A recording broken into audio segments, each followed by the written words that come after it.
কিয়ামতের ময়দানে ওই বিভীষিকাময় সময়ে মুসিবতের কালে মানুষগুলো পাগল হয়ে বিশ্বনবীকে খুঁজতে আরম্ভ করবে।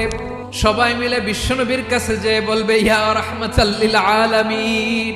দেখেন আমাদের কি অবস্থা, আজকে কেউ সুপারিশ করতে পারবে না। সব নবীরা অপারগতা স্বীকার করেছে, তারা বলেছে আপনি ছাড়া কেউ নাকি আল্লাহর সামনে দাঁড়াতে পারবেন না, আপনি একটু সুপারিশ করেন। বিশ্বনবী মাকামে মাহমুদে যে আল্লাহু আকবার বলে সিজদায় লুটিয়ে পড়বেন।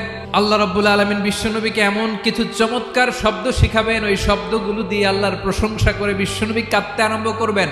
রব্বুল আলামিন এই দৃশ্য থেকে সহ্য করতে পারবেন না। রব্বুল আলামিন বলবেন, ইয়া মুহাম্মদ ইরফা রাসা, ও নবী আপনি মাথা তোলেন, যা চাবেন তাই দেব। ওয়াশফা তুশাফা, যার জন্য সুপারিশ করবেন তার সুপারিশ কবুল করে নেব।